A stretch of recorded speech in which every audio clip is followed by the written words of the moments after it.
Elijah. And if y'all, this is Elijah and Jezebel and Ahab. It's one of the most famous stories in the Bible. Elijah, by the way, if you know, Elijah was one of the meanest, well, let me rephrase that. He was one of the most, some people call him one of the most controversial of all the prophets, because he didn't play around. He wasn't the type to play around. I can imagine him at some of these stupid events, some of these stupid perverted events that we have now, like gay pride. Could you imagine him preaching the gay pride?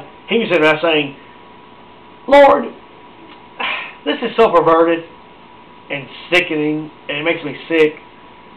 Lord, if I truly am your servant, let fire come down and burn all these people up and put them in hell or something. You can just picture him doing something like that, you know. He's like, can you please send fire down and burn these people up, because they won't heed the word anyway, and they're probably reprobates, so let's just go ahead and put them in hell now. Or something, you know. And he would rebuke all these people. If they come to him and say, God is love and God's gay like us, he'd rebuke them all to their face and wanted fire to come down and burn them up right there. But he's not here to do that, so you know, it'd be nice if he was sometimes. Elijah. Now, this verse starts off, 2 Kings 19, 1-2. And Ahab told Jezebel all that Elijah had done, and with how he had slain all the prophets with the sword. Now, this is talking about earlier. Elijah, after coming to meet Ahab, gathered all the prophets of Baal, the false prophets. There was about 400 of them, and they were going to have a test. They said, I'm going to set up an offering to the Lord. Y'all set up an offering to Baal, and we're going to, you know, set up a burnt offering with water around it, an altar and everything, and we're going to, and whichever God responds by fire, let him be God. Now, he first lets the prophets of Baal try to call to their God, and they go all night and chant and scream and holler and cut themselves and all that kind of stupid stuff. And Elijah mocks them by saying, hey, he must be asleep or something. He's a God. Maybe he's just asleep. Maybe he's going to cry a little bit louder. He's mocking them, basically. And saying, come on now, you know, and said, come on, let's see if he'll call out. You know, nothing happened. No, Baal didn't say anything. Nothing happened, because Baal's not real. So then he says, now he calls him. He prays a prayer, and the Lord responds by fire. So, and then they fall on and then all who are there fall on their face and worship him. And then he says, now, because of that, now take your swords and kill all these prophets here. Kill all these prophets of Baal. And they do. And they kill them. And this is Ahab coming and telling Jezebel. And it's always funny how he's always going, Jezebel, you know what Elijah did? He killed all the prophets. It just almost sounds like Ahab's a little baby and Jezebel's the leader. In fact, Jezebel in the home, if you look about it, she's always been the one doing everything. Jesse, you know what happened today? Oh, that evil prophet Elijah killed all of our prophets. Oh, they're all dead. He killed all of them. And it seems like always she'll show up. I'll take care of it, old Ahab. I'll take care of it, honey. You just leave everything to me. I'll take care of it. Oh, what a witch. You're talking about a witch. They both were dumb. Jezebel was a witch and a monster. Ahab was an idiot and a monster and all the rest too. And he's also stupid.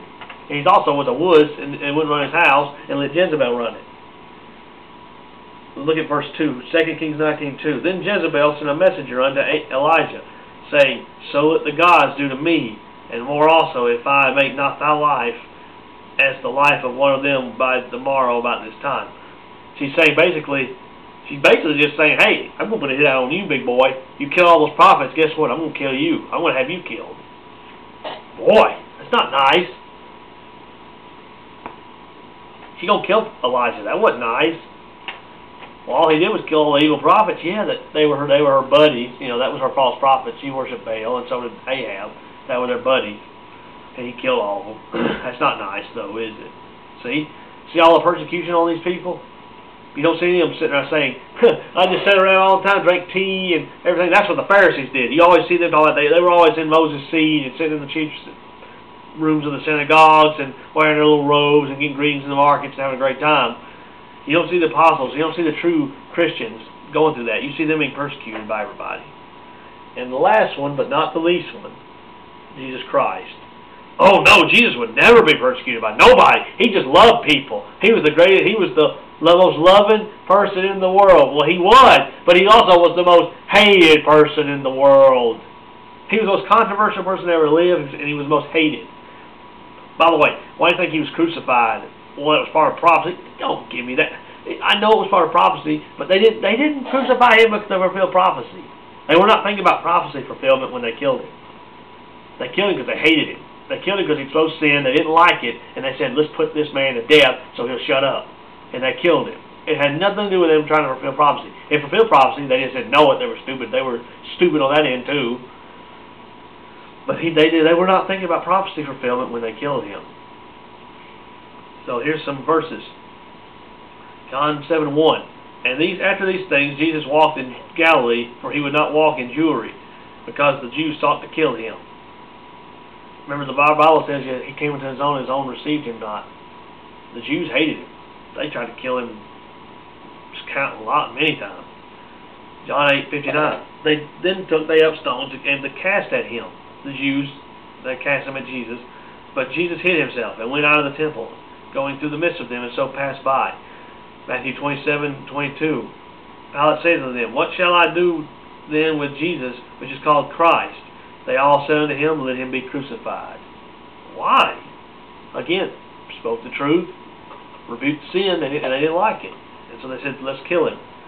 Matthew 27:39. And they that passed by reviled him, wagging their heads. They're mocking him and reviling him, spitting on him and everything.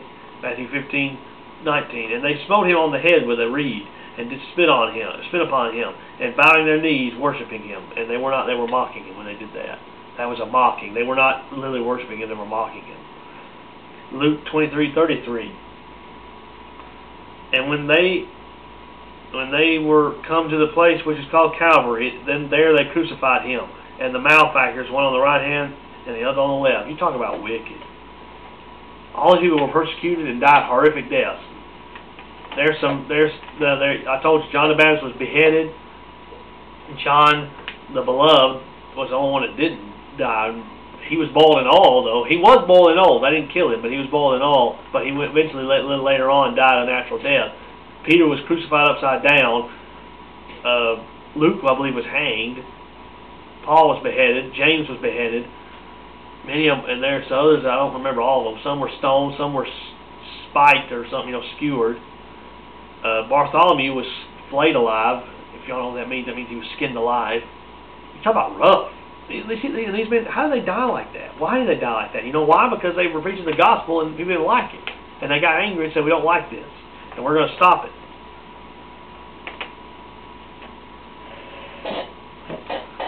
And just think about this.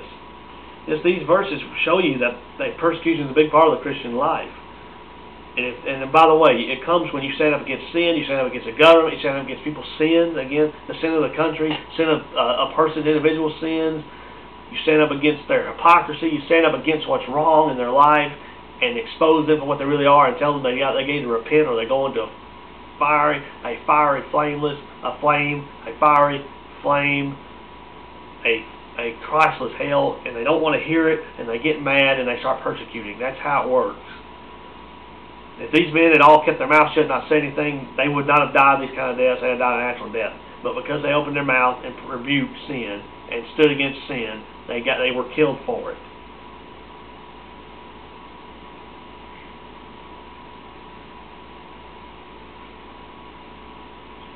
And I'll finish it up in part 6.